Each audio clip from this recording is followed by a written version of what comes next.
এইখন চৰকাৰে যিমান বেয়া কাম কৰিছে আৰু বস্তু বাহানিৰ দাম অতিৰিক্ত হৈছে, মানুহ চলিব নোৱাৰা অৱস্থা। যদি কংগ্ৰেছ আহে গৌৰৱ গগৈ হ'ব লাগিব। গৌৰৱ গগৈ অসমৰ সোণ। ইমান বেয়া কাম কৰিছে, গামোচা দলিয়াই দিলে, তেওঁ দিয়া গামোচাখন অসমীয়াৰ দলিয়াই দিছে। আমাৰ নিচিনা মানুহ যদি 30 টকা 40 টকা আলু হয় আমি কেনেকৈ কিনিম? চৰকাৰ বদলিব লাগে আৰু একে চৰকাৰে থাকিব নালাগেতো। বদলিব পাৰে 26-ত নবদলে 31-32-ত বদলি যাব পাৰে। কিন্তু 500 টকা ধৰক ইনকাম কৰিলেও 300 টকাৰ বজাৰতে যায়। মূল্য বৃদ্ধিটো অলপ কমালে ভাল পাওঁ। হিন্দুৰ মূৰত পেচাব কৰি দিম বুলিও কয়। মই সুখী মই বিজেপি চৰকাৰ গঠন কৰিলে মই ভাল পাওঁ।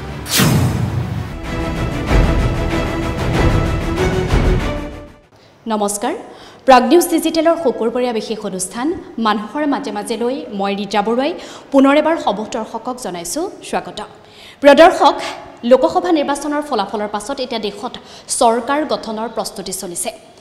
নৰেন্দ্ৰ মোদীয়ে চন্দ্ৰবাবু নাইডু আৰু নীতিশ কুমাৰক একেলগে অৰ্থাৎ লগত লৈ বৈঠকত অংশগ্ৰহণ কৰিছে আৰু চৰকাৰ গঠনৰ কুচকাৱাজ অব্যাহত ৰাখিছে। পিছপৰি ৰোৱা নাই বিৰোধীও। ইতিমধ্যে মল্লিকাৰ্জুন খাৰ্গেৰ ঘৰত বিৰোধীৰ এখন বৈঠক অনুষ্ঠিত হ'ল আৰু যিখন বৈঠকৰ পাছত আমি এয়া অনুমান কৰিব পাৰোঁ বা দৰ্শকেও অনুমান কৰিছে যে বিৰোধীয়ে এতিয়া চৰকাৰ গঠনৰ প্ৰস্তুতি নচলাই উপযুক্ত সময়লৈ ৰ'ব বিৰোধী।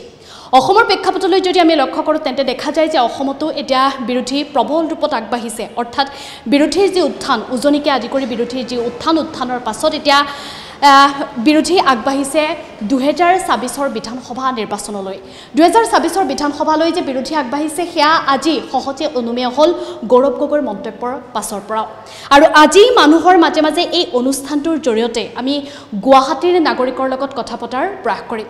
আচলতে ফলাফল ঘোষণাক লৈ বা ফলাফলক লৈ গুৱাহাটী জনতা কিমান সুখী আৰু বিৰোধীক লৈ কিমান সন্তুষ্ট গুৱাহাটীৰ জনতা। যদি সন্তুষ্ট তেন্তে কিয়, আৰু যদি অসন্তুষ্ট তেন্তে কিয়, আৰু পৰৱৰ্তী অৰ্থাৎ আহিব লগা চৰকাৰখনক লৈ জনতাৰ কি আশা ভৰসা, এই সন্দৰ্ভত অকণমান তথ্য জনোৱাৰ আপোনালোকক প্ৰয়াস কৰিম। লগতে উজনিত যি চৰ্চিত হৈছে গৌৰৱৰ নাম, সেই গৌৰৱক লৈ জনতাই কি ভাবে, লোকসভা নিৰ্বাচনলৈ যে গৌৰৱক এগৰাকী সাংসদ হিচাপে প্ৰক্ষেপ কৰিছে তাৰ পাছৰ পৰা গৌৰৱক লৈ কি আশা কৰিছে জনতাই, এই সন্দৰ্ভতে আজি মনৰ কথা জানিবলৈ আজি কাৰ্যালয়ৰ পৰা আমাৰ আৰম্ভ হ'ব এই বিশেষ যাত্ৰা। আহকচোন পৰৱৰ্তী পৰ্যায়লৈ আমি আগবাঢ়োঁ।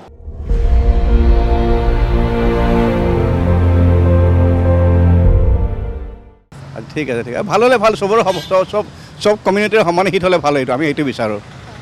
ডেভেলপ হ'ব লাগে আৰু মানে ভাৰত বিক্ৰী কৰিব নালাগে আৰু আম্বানী আদানীৰ লগত ইমান নিৰ্ভৰ কৰিব নালাগে। অসমৰ ফলাফলক লৈ কি ভাবে? কি কয়? অসমৰ যিটো ফলাফল হ'ল, অসমৰ যিটো ফলাফল, এই ফলাফলটো আমি যেনেকৈ ভাবিছোঁ তেনেকুৱাই হৈছে, যিটো ভাবিছোঁ হয়। বিৰোধী আৰু উত্থান হ'ব বুলি ভাবিছিলে নেকি? অপজিশ্যন আৰু ষ্ট্ৰং হ'ব বুলি ভাবিছিলে নেকি? হয়তো আপোনাৰ MLA ইলেকশ্যন হয়তো হ'ব পাৰে। 26লৈ কি আশা কৰিছে? মই এতিয়া ক'ব নোৱাৰিম। গৌৰৱ গগৈক কি ভাবে? গৌৰৱ গগৈ যিটো চৰ্চা বেষ্ট পাৰ্চন ফৰ MP। যদি কংগ্ৰেছ আহে গৌৰৱ গগৈ হ'ব লাগিব। মোৰ সমষ্টি পাণ্ডু হদিলাপুৰ। এইখন চৰকাৰে যিমান বেয়া কাম কৰিছে, ভাল কাম মানে কেইখনমান বীজ বনালে, কিবা এটা ৰমক দেখালে উন্নতি নকয়। আটাইতকৈ উন্নতিৰ কথাটো আহিব ৰেকৰ্ড জানে, গড়মুড়ি যিটো মানুহৰ ইনকাম সেইটো লোপ পৰিছে বুলি কৈছে। বহুত 7 টকা বুলি কৈছে, টিভি আপোনালোকে কৈছে। গতিকে ইমান কমি গৈছে গড়মুড়িৰ যিটো ইনকাম। গতিকে এইটোৱে প্ৰমাণ কৰে যে আমাৰ ডেভেলপ হোৱা নাই। আৰু বস্তু বাহানিৰ দাম অতিৰিক্ত হৈছে, মানুহ চলিব নোৱাৰা অৱস্থা। গৌৰৱ গগৈ কথা শুনি আছেনে আপুনি? গৌৰৱ গগৈক লৈ কি ভাবে? গৌৰৱ গগৈ অসমৰ সোণ, কাৰণ তেওঁ অসমৰ হকে মাত মাতিছে। আৰু তেওঁ কথা ক'লে আমি এটা কথা বুজি পাওঁ, তেওঁ নিস্বাৰ্থ মানুহ আৰু কাকো গালি গালাজ নাপাৰে, বিৰোধী পাৰ্টিক বেয়াকৈ নকয়। তেওঁ কি কৰিব সেইটোহে কৈছে, যি বেয়া কাম সেইটো পইণ্টেড কৰিছে, গুৰুত্বপূৰ্ণ কথাবিলাক। গতিকে তেওঁ এজন আচল মানুহ বুলি ভাবোঁ আমি। আৰু দেউতাকৰ পথে লৈছে, দেউতাকো ভালেই আছিল, দেশ এখন চলাইছে আৰু তাৰ সেই হিচাপে ল'ৰাটো খুব ভাল আৰু বাকপটুতা আছে। বিশেষকৈ সি হিন্দী, ইংলিছ, অসমীয়া অল ছাবজেক্টত সি সুন্দৰভাৱে, মুঠতে তেওঁৰ হেৰি আছে যিটো বাকপটুতা বুলি কয়, দখল, ভাষাত দখল আছে। আৰু কথা ক'ব জানে আৰু কথাটো বৰ ডাঙৰ বস্তু কথা কোৱাটো মানুহৰ এটা আৰ্ট আৰু সেইটোৱে মানুহক ওপৰলৈ লৈ যায় তেওঁৰ চৰিত্ৰ তেওঁৰ কাম কাজৰ প্ৰতিফলন হয় তেওঁৰ ভাষাত সেইফালৰ পৰা মই ভাবোঁ গৌৰৱ গগৈ অসমৰ এটা উজ্জ্বল নক্ষত্ৰ বদৰুদ্দিন আজমলৰ এবাৰ বিপৰ্যয় হৈছে ইয়াৰ কাৰণ কি বুলি ভাবে আপুনি ইয়াৰ কাৰণ আচলতে মূল কাৰণ হ'ল এই বিজেপি চৰকাৰ কাৰণ বিজেপি চৰকাৰ আৰু সিহঁতৰ সি ইমান বেয়া কাম কৰিছে গামোচা দলিয়াই দিলে তেওঁ দিয়া গামোচাখন অসমীয়াৰ দলিয়াই দিছে ইয়াতকৈ অপমান আৰু অসমীয়াৰ একো থাকিব নোৱাৰে কিন্তু তাৰো কোনো একশ্যন নল'লে মুখ্যমন্ত্ৰী সি বহুত বেয়া কাম কৰিছে মানে হিন্দুৰ মূৰত পেচাব কৰি দিম বুলিও কয় ইমান বেয়া বেয়া ভাষা সি প্ৰয়োগ কৰে গতিকে সি আৰু নিজৰ মুছলমান মানুহকে ছোৱালীবিলাকক হেৰি কৰিছে মানে লজ্জাজনক কথা কৈছে যিটো মোৰ ভাষা নাই ক'বলৈ হয় গতিকে সি এটা ৰাজনীতিৰ উপযুক্ত নহয় জনসাধাৰণৰ মানুহ কেনেকুৱা হ'ব লাগে ভাল হ'ব লাগে আনৰ ভালকৈ ক'ব লাগে কেনেকৈ চলিব লাগে কেনেকৈ উন্নতি কৰিব লাগে ভাল কথা ক'ব লাগে সি দেখোন ভাল কথা নকয় গতিকে সি ৰাজনীতিৰ মানুহ নেকি আমি ৰাজনীতি কিয় পঠিয়াওঁ ৰাজনীতিজ্ঞ কিয় পঠিয়াওঁ আমাৰ যাতে ৰাজ্যখনৰ ডেভেলপৰ লগতে নিজৰো উন্নতি হয় তেওঁৰো উন্নতি হয় আমাৰো উন্নতি হয় সেইটোহে কামনা আৰু সেইটোৱে নহ'ল যিহেতু আমি আৰু সেইবোৰ মানুহক ভোট দি কি লাভ নাই বিজেপিৰ পতন হ'ব 100 গৰু খালে বাঘৰ মৃত্যু 26ৰ বিধানসভা নিৰ্বাচনলৈ পৰিৱৰ্তন হ'ব বুলি ভাবেনে মই পূৰা ভাবোঁ পৰিৱৰ্তন আহিব মানুহে এতিয়া এটা শিক্ষা পাইছে অসমত শিক্ষাটো লাহে লাহে পাইছে উইমেনবিলাকে বুজি নাপায় গাঁৱলীয়া উইমেন সিহঁতক ভয় দেখুৱাইছে যে তোমালোকে যদি এইবিলাক বেনিফিচিয়াৰীবিলাক গ্ৰহণ কৰা কিন্তু যদি ভোট নিদিয়া এইবিলাক কাঢ়ি লৈ যাম সিহঁতে ভয় খাইছে 4 ভাগৰ 1 ভাগ মানুহ হ'লেও ভয় খাইছে গাঁৱলীয়া মানুহ কিয় ভয় নাখাব কিবা কৰি চলি আছে অলপ পইচাই পাইছোঁ চাউল পাইছোঁ তাকো যাব এই বুলি ভয় খাইছে সিহঁতে কাৰো কথা নুশুনে কিছুমানে শুনিছে বুদ্ধিয়কবিলাকে ভোটটো দেখা নাপায় আমিয়ে বুজাইছোঁ ভোটটো দেখা নাপায় এইটো ছিক্ৰেট বস্তু তোমালোকে খুচিমতে ভোট দিয়া এইটো গণতান্ত্ৰিক দেশ এখন এবাৰ ফলাফলক লৈ সুখী নে দুখী আপুনি মই সুখী এইখিনিত যে এজ এ হ'ল ইণ্ডিয়াত ইহঁতৰ ডাউনফল হ'ল সিহঁতে সংখ্যাগৰিষ্ঠতা নাপালে আৰু অনতিপলমে আৰু যি মৰ্চা চৰকাৰ কৰিছে বিশেষকৈ এই অন্ধ্ৰপ্ৰদেশৰ তেওঁ TDC তেলেগু দেশম আৰু চন্দ্ৰবাবু নাইডু আৰু নীতিশ কুমাৰ এওঁলোকে যিবোৰ দাবী কৰিছে সেই দাবীবিলাক পূৰণ কৰিলে বেলেগ ৰাজ্যও এতিয়া ধৰিব হাহাকাৰ লাগি যাব প্ৰথম মিটিঙতে গতিকে ইহঁতৰ ডাউনফল হ'ব মাজতে হোৱাৰ সম্ভাৱনা আছে পূৰ্ণ সম্ভাৱনা আছে মোৰ ফালৰ পৰা কৈছোঁ মই 1974ত BA পাছ কৰা মানুহ কিছু জ্ঞান আছে বহুত উঠন পতন দেখিছোঁ পতন হ'ব সেইটো চিন্তা নাই এই ফ্লাইঅভাৰগুলো যিটো কমপ্লিট হোৱা নাই সেইটো আগতে কৰিব লাগে আৰু স্পেচিয়েলি যিটো আছে মই NCB লাখটকীয়া যিটো আছে সেইটো মানে সোনকালে হ'ব লাগে এবাৰ অসমৰ যিটো নিৰ্বাচনী ফলাফল আপুনি সামগ্ৰিক গোটেই ফলাফলটোক লৈ সুখী নে হ্যাঁ ওকে চৰকাৰ যে বা নতুনকৈ এখন চৰকাৰ হৈছে ভোট হ'ল ফলাফল হ'ল চৰকাৰখনক লৈ কি আশা আপোনাৰ আছে ভাল হওক এইটোৱে আমাৰ আশা ভাল হওক আমাক কিবা সহায় কৰক এইটোৱে আমাৰ আশা না আমি আৰু কি ক'ম আমি দুখীয়া মানুহ আমাক সহায় কৰিব লাগে না আমাক সহায় কৰিলে আমি ভাল পাম আগৰ চৰকাৰখনক লৈ সুখী আছিলেনে আছিলোঁ বেয়া নহয় আমাক বহুত সহায় কৰিছে আমি চলিছোঁ ভাল কৰি সেইটোৱে আৰু ঠিকে আছে গুৱাহাটীখনত কি সলনি হ'ব লাগে বুলি ৰাস্তা ঘাট সলনি হ'ব লাগে মানুহৰ সুবিধা সলনি হ'ব লাগে বস্তু পানীৰ অকণমান দাম কমাব লাগে এইটোৱেতো হ'ব লাগে না গৰীব দুখীয়া কেনেকৈ চলিব ইমান যদি দাম হয় গৰীব দুখীয়া খাব নোৱাৰিব না আমাৰ নিচিনা মানুহ যদি 30 টকা 40 টকা আলু হয় আমি কেনেকৈ কিনিম এই ফুটপাথৰ দোকান কৰি ৰ'দত বৃষ্টিত ঝড়ত আপোনালোকে দেখিয়ে পায় না সেইটোৱে আৰু কথা আমাৰ বেলেগ আৰু একো নালাগে অকণমান কমাব লাগে বস্তুৰ দাম তেতিয়া চৰকাৰটো আৰু ভাল মানে জনসাধাৰণ আৰু ভাল হ'ব না হয়নে নহয় তেতিয়া চৰকাৰক আৰু ভাল পাব সেইটো কাৰণে নহয় এবাৰ চৰকাৰৰ পৰা আপুনি দাম বৃদ্ধিটো হ্ৰাস কৰিব অকণমান কমাব দিছোঁ আৰু দামটো বহুত হ'ল না বস্তুবিলাকৰ দাম বাঢ়ি বহুত হৈছে না সেইটোৱে আমাৰ আশা দুখীয়া মানুহ এনেকৈ কেনেকৈ চলিব আমি বাৰু দোকান কৰিছোঁ খাইছোঁ কিন্তু মোৰ চেয়েতো দুখীয়া মানুহ আছে কেনেকৈ খাব হয়নে নহয় 1 কেজি চাউলৰ দাম যদি 40 টকা হয় সেইটো মানুহ খাব নোৱাৰেতো এতিয়া ফুটপাথত দোকান কৰি আমি চলিছোঁ কিন্তু যেতিয়া ভিকাৰীবিলাক কেনেকৈ খাব সেইটোতো কথা আমি সবৰ কাৰণেই মানে অকণমান হেৰি কৰোঁ মানে দুখ কৰোঁ আমাৰ কাৰণে আমি গৰীব বুলি কি সবেই দুখ গৰীব আমাৰ নিচিনাই হয় সবাই যেন অকণমান ভাল হয় ধনী হয় সেইটোৱে আমি আশা কৰোঁ চৰকাৰৰ পৰা এইটোৱে আমাৰ প্ৰাৰ্থনা আপুনি কোন সমষ্টিৰ ভোটাৰ আমি হেৰি ওদালগুৰি সমষ্টি ওদালগুৰি সমষ্টিৰ ফলাফলক লৈ কিমান সুখী এই বহুত ভাল বহুত ভাল বহুত ভাল উজনিত এবাৰ গৌৰৱ গগৈ কথাটো খুব চৰ্চাত আছে গৌৰৱ গগৈক লৈ পৰৱৰ্তী সময়ত কি আশা কৰে আপুনি ভালে হয় বিৰোধী দলৰ এটা হেৰি লাগে আৰু বুজিছে নাই এতিয়া অকলেতো বিজেপি এতিয়া বিৰোধী দলো লাগে ভালে হৈছে আৰু ভালে হৈছে শুনা গৈছে 26ত মুখ্যমন্ত্ৰীৰ প্ৰতিদ্বন্দ্বী হ'ব গৌৰৱ গগৈ আপুনি কি ভাবে ভালে হয় আৰু হ'লি চৰকাৰ বদলিব লাগে আৰু একে চৰকাৰে থাকিব নালাগেতো বুজিছে নাই আৰু এইবাৰৰ ফলাফলটোৱে কি ইংগিত দিছে চৰকাৰ বদলিবনে বদলিব পাৰে 26ত নবদলে 31-32ত বদলি যাব পাৰে কিন্তু ৰকিবুল হুছেইনৰ এবাৰ বিৰাট প্ৰশংসা বিৰাট প্ৰতিদ্বন্দ্বিতা কৰিছে বদৰুদ্দিন আজমলৰ বিপৰ্যয় হৈছে বদৰুদ্দিন আজমলৰ বিপৰ্যয়ৰ কাৰণ কি বদৰুদ্দিন আজমল হেৰি হয়তো খুব ভালে হৈছে ৰকিবুল হুছেইন জিতছি ভাল হৈছে আৰু ভাল হৈছে তাৰ আৰু কি হ'ব তাৰ আৰু কাম নাই ভালে হৈছে ভালে হৈছে আৰু এইবাৰ চৰকাৰখনক লৈ কি কি আশা মানে কি আৰু ভাল হ'ব লাগে আৰু বুজিছে নাই বস্তু পাতিৰ বহুত দাম হৈ গৈছে অলপ কিজানি অলপ হেৰিতে আহে আৰু বুজিছে নাই সাধাৰণ মানুহ চলা বহুত অসুবিধা হৈ গৈছে ভাল হ'লে ভাল হয় আৰু আপুনি কোন সমষ্টি ভোটাৰ মই আমাৰ হেৰি গুৱাহাটী সমষ্টি নতুন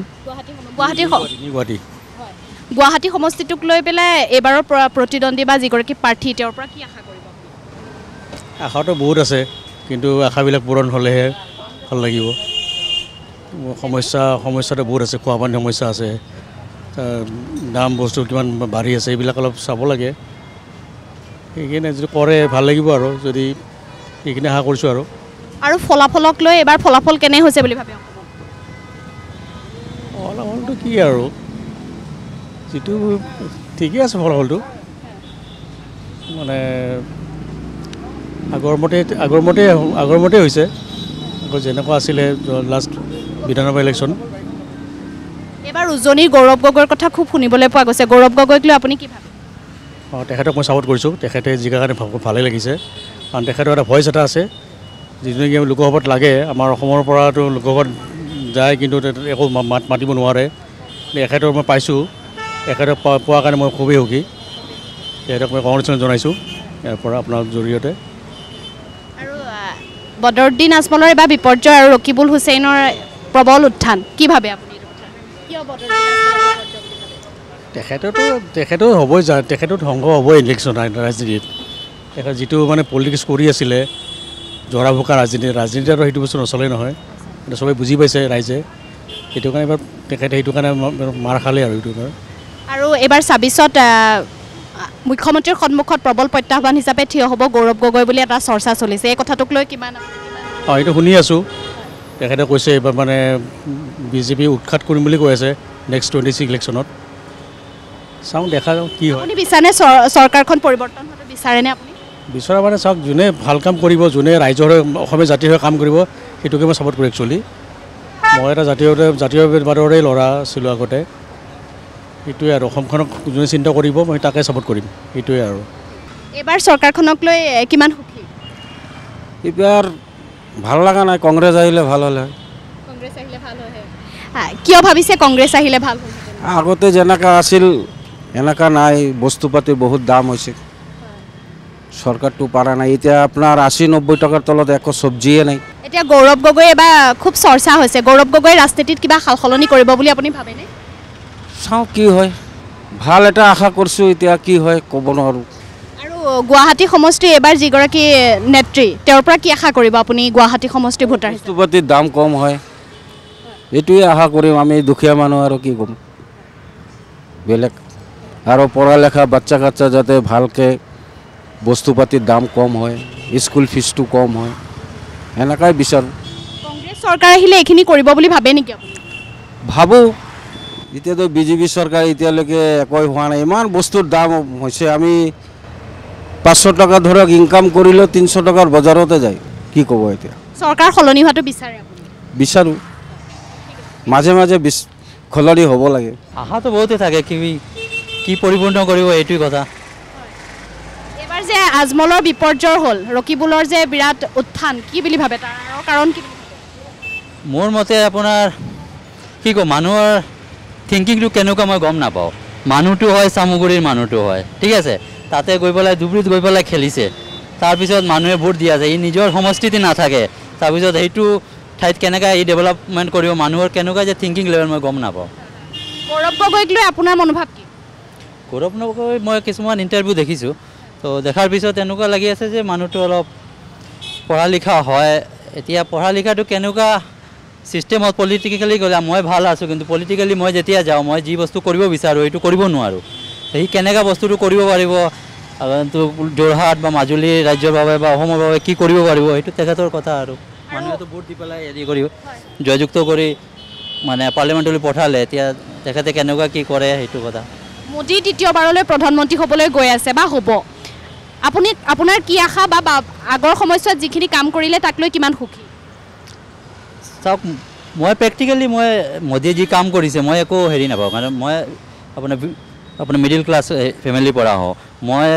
মোৰ কাৰণে এইটো বস্তু, মোৰ আজি চাকৰি আছে, পইচা আহি আছে, মই বজাৰ কৰি আছোঁ, খাই আছোঁ, ঠিক আছে। এইটো আজি যদি চাকৰি নাথাকে, কোনো আপোনাৰ মোদীয়ে চাকৰি নিদিয়ে, হেৰি নিদিয়ে। তো এতিয়া কিবা এটা কৰিব লাগিব, যাতে আমাৰ মেজৰিটি ভোটাৰ হ'ল আপোনাৰ কি কয় এইটো মিডিল ক্লাছ। তো মিডিল ক্লাছে একো নাপায়, না আপোনাৰ চৰকাৰী কোনো আঁচনি পায়, না কোনো হেৰি পায়। আমি দিন আনা দিন মজুৰি কৰি খাওঁ। তো আমাৰ কাৰণে যদি কিবা ভাবে বা কিবা বস্তু হেৰি কৰে তেনেহ'লে ভাল। আৰু আমিতো লাষ্ট 5 ইয়াৰ্ছতে বা হেৰি মোৰ পাৰ্চনেলি কওক বা হেৰি কওক, মোৰ পৰিয়ালতে একো বস্তু পোৱা নাই। এইবাৰ ফলাফলত বিৰোধীয়ে 3খন আসন পালে, আপুনি আৰু বেছি আশা কৰিছিলে নে ইমানেই আশা কৰিছিলে?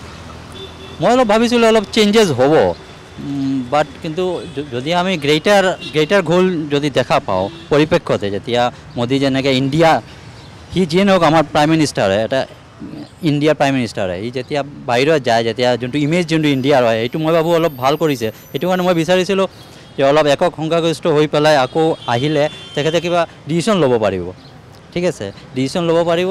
তো এতিয়া অলপ খেলি মেলি হ'ব, কিবা ডিচিশ্যন লয় নহয়, কিন্তু ভালকৈ চলাই যাব লাগে, কাৰণ এটা ভাৰতৰ এটা ইমেজ হৈ গৈছে বাহিৰত। তেখেতৰ ৰিলেশ্যন আমাৰ যদি চুবুৰীয়া হওক বা আমেৰিকা হওক বা ইংলেণ্ড হওক, চবতে লগত ৰিলেশ্যনটো ভাল। এতিয়া ইণ্ডিয়াক মানুহে অলপ বেলেগ চকুৰে দেখি আছে। এতিয়া আমাৰ যোনটো নেক্সট এটা ইণ্ডাষ্ট্ৰিয়েল আপোনাৰ ৰেভলিউশ্যন হ'ব গৈ আছে, সেইটো কাৰণে ইণ্ডিয়া এটা মানে সাংঘাতিক এটা পজিশ্যনত আছে, যোনটো আমি এইটো যদি গ্ৰেপ কৰিব পাৰোঁ আমাৰ কাৰণে এইটো ভাল হ'ব, আমাৰ কাণ্ট্ৰিৰ কাৰণে ভাল হ'ব।